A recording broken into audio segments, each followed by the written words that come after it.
Hello, Chachahathach. Mr. Hull again for part 2 here on the treaty territory of the Tla'amin people.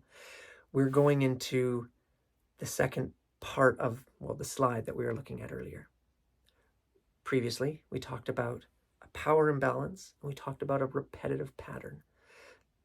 Though both of those things lead into the idea of intention to cause harm, right? So that's what we want to really focus. What is bullying?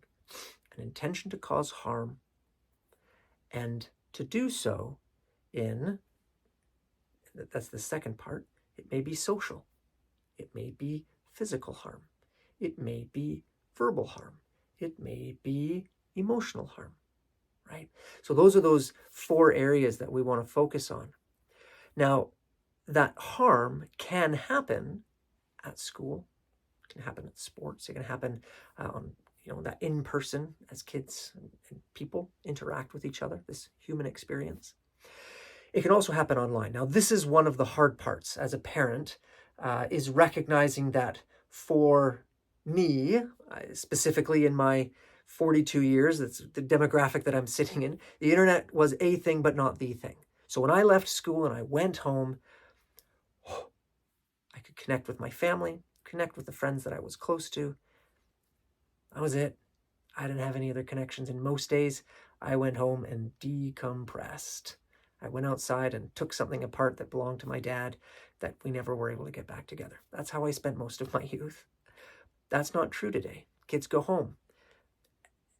And it continues, whether they're on Roblox or Minecraft or any other sort of online game that they may be playing, that they may be on with their friends and someone else will jump in, or part of a Snapchat group, and hurtful joke is made, right? So we have to recognize and be vigilant as adults that this kind of harm can happen anywhere.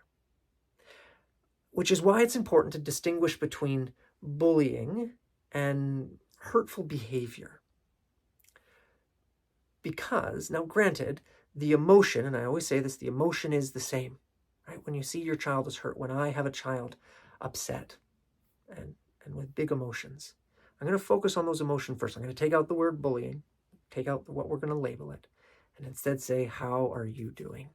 What do you need right now? Do you need to spend some time with me? Do you need some time alone?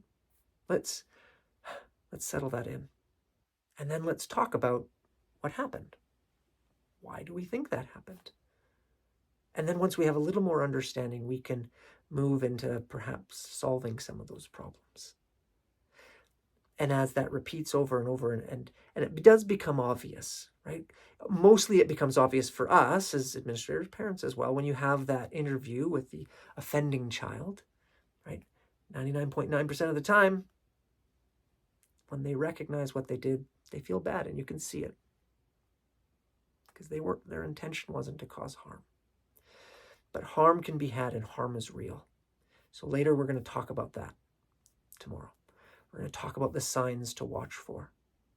After that, we're going to talk about some of the long-term concerns that we have.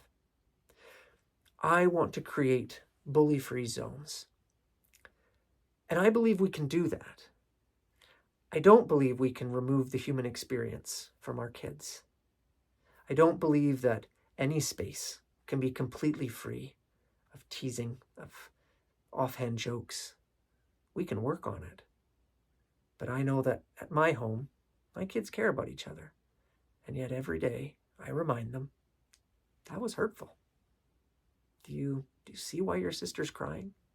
Oh, yeah. So again, I believe all of our kids are good kids.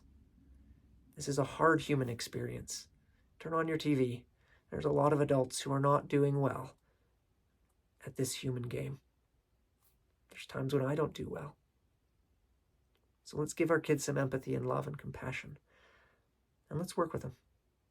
So yes, we're going to create bully-free zones. There'll still be some teasing. We're going to get there. Hopefully you can join me tomorrow.